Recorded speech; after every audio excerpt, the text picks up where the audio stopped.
पीले दांत वाली बहू। रंजना कभी ब्रश नहीं करती थी।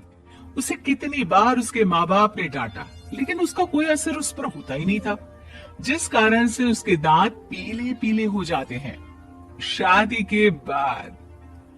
अरे बहू, वैसे तो तुझ में कोई कमी नहीं है, पर तेरे दांत इतने पीले कैसे हैं बेटा? कैसे है मतलब? कोई सर्जरी थोड़ी ना कराई है। वो तो क्या नाम, मैं ब्रश नहीं करती थी तो पीले हो गए। अब क्या करूं? आप कहे तो लाल करवा लूं या फिर काले? यार ये क्या है, क्यों माँ से लड़ रही हो? लड़ रही हूँ? अरे मैं लड़ रही हूँ या ये बोल रही है कि दांत पीले हैं, पीले? अरे तपस्या थोड़ी ना की है इन्हें पीले करने के लिए। बकायदा ब्रश नहीं किया है 20 साल तक, तब जाकर। छी, कैसी बात कर रही हो? ये उस वक्त तो पीले नहीं थे जब हम लोग तुम्हें देखने आए थे। अरे तब साफ करवा लिया होगा डेंटिस्ट के पास जाकर। अब देखो कैसे पीले पीले लग रहे हैं। रंजना सास की तरफ गुस्से से देखती है। फिर शुरू हो गई पीले पीले पीले। अरे पीले तो तब भी थे जब मेरे हाथ का रसगुल्ला उड़ा उड़ा कर खा रही थी और बोल रही थी, लड़की नहीं गुणों का खजाना दे रहे भाई साहब आप। अब वो लोग करते भी तो क्या करते, पीले दांत वाली बहू पल्ले पड़ी थी तो झेलना तो था ही। एक दिन कीर्तन में रंजना गाना गा रही थी। अरे कमला बहन, माँ का द्वार है, यहाँ तो सब शुद्ध होकर आते हैं, फिर अपनी बहू को ब्रश भी नहीं करवाती तुम। दूर से पीले पीले दांत भक्ति में बाधा उत्पन्न कर रहे हैं।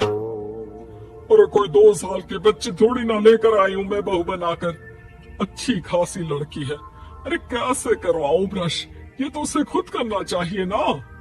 अब माँ बाप तो इसके जैसे तैसे निपटा दिए, ये नहीं सोचा कि सास कैसे संभालेगी। सास बहू को लेकर घर आ जाती है, लेकिन सोच लेती है कि अब इसे लेकर कहीं नहीं जाएगी। अगले रोज बहू कहती है, अरे क्या हो गया, मंदिर नहीं जाना क्या? कीर्तन का वक्त हो रहा है।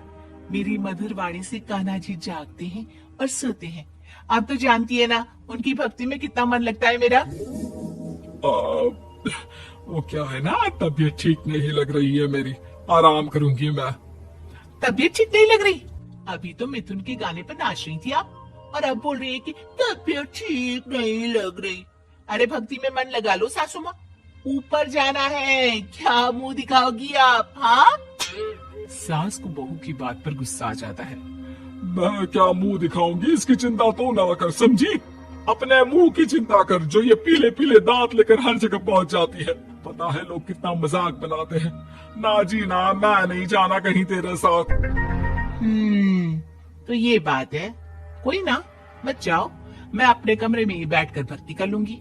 ऊपर वाला दांत थोड़ी ना दिखता है, मन दिखता है, भावना दिखता है। और अरे बस बस, तू सब कुछ दिखा, बस ये सफेद चमकदार दांत ना दिखाना किसी को, है? जा यहाँ से। बहू को सास की बात का कोई फर्क नहीं पड़ता। वो तो जैसी थी वैसी ही रह जाती है।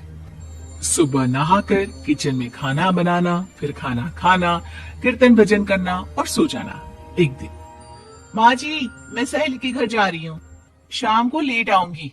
हाँ, तो जाना, मैंने कौन सा तेरी आरती करनी है घर पर बैठकर। रंजना सहेली के घर जाती है, जहाँ वो पार्टी में जाने की तैयारी कर रही होती है। अरे शिखा, कहाँ जाने की तैयारी कर रही है? मैं गलत वक्त पर आ गई क्या? अरे नहीं यार, उल्टा सही वक्त पर आई है। मैंने ये साड़ी और ज्वेलरी निकाली है यार, शाम को इनके ऑफिस की एक पार्टी में जाना है। बताना कैसा लग रहा है ये सब?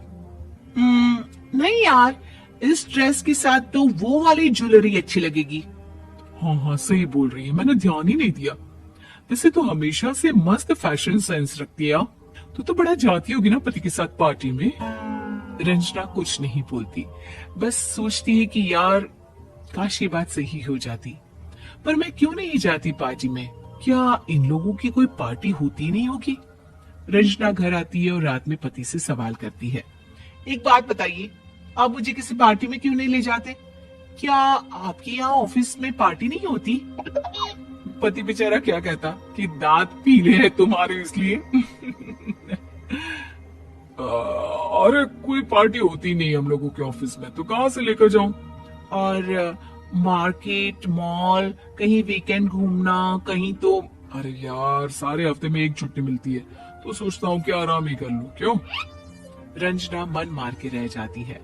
पहले कभी सास के साथ मंदिर जाया करती थी, लेकिन वो भी सास ने ले जाना बंद कर दिया। घर बैठी बैठी रंजना बोर हो जाती है। तभी उसे आइडिया आता है और वो मायके जाने का सोचती है। सासू माँ, 2 दिनों के लिए मम्मी के घर जा रही हूँ। अच्छा अच्छा ठीक है, आराम से जा। और हाँ, माँ से कुछ अच्छी आदत सीख कर आना कि कैसे शरीर के हर भाग की तरह दांतों की सफाई भी जरूरी होती है, समझी? शुरू हो गई ना आप। वो लोग आपकी तरह नहीं है कि छोटी छोटी बात का बतंगड़ बना दे। उन लोगों के लिए मैं मायने रखती हूँ, ना कि मेरे पीले पीले दांत। रंजना माँ को बिना बताए उन लोगों को सरप्राइज देती है, लेकिन जैसे ही वो दरवाजे पर पहुंचती है, अंदर देखती है कि घर वाले कहीं जा रहे होते हैं। अब माँ, काश रंजना दीदी के दांतों वाली प्रॉब्लम नहीं होती, तो वो भी हम लोगों के साथ चलती ना बुआ जी की बेटी की शादी में। हाँ बेटा, लेकिन अब उसे कौन समझाए कि उसको उसके पीले दांत नहीं दिखते, लेकिन उसके आसपास के लोगों को कितना एम्बेरसिंग फील कराते हैं। मुझे तो कितनी बार उसके स्कूल की टीचर ने शिकायत की कि उसके साथ कोई लड़की बैठना भी नहीं चाहती, और ना ही कॉलेज में कोई उससे बात करना चाहता था। लेकिन पता नहीं क्यों उसे ये बात समझ में नहीं आती। कोई कमी नहीं है उस लड़की में, बस यही कि दांत पीले हैं। वो तो भला हो जीजा जी और उनकी माँ का, जो दीदी को जैसी है वैसे ही रखा हुआ है। रंजना को अपने घर वालों की बात सुनकर बहुत दुख होता है। वो सोचती है कि वो क्या करे, लेकिन फिर वो सीधा डेंटिस्ट के पास जाती है, अपने दांत चमकाती है और कसम खाती है कि वो रोज ब्रश करेगी। और क्या हो गया? तुम तो 2 दिनों के लिए गई थी ना, पर कोई ना, अच्छा है, चलो आ गई तो। रंजना सास के सामने आकर खड़ी हो जाती है और पूरी स्माइल करती है, उसकी चमकदार दांतों को दिखाती हुई। हाँ? चले मंदिर। माँ, मुझे माफ कर दीजिए, मैंने आप लोगों को बहुत एम्बेरसिंग फील करवाया। मैं आज से रोज ब्रश करूंगी।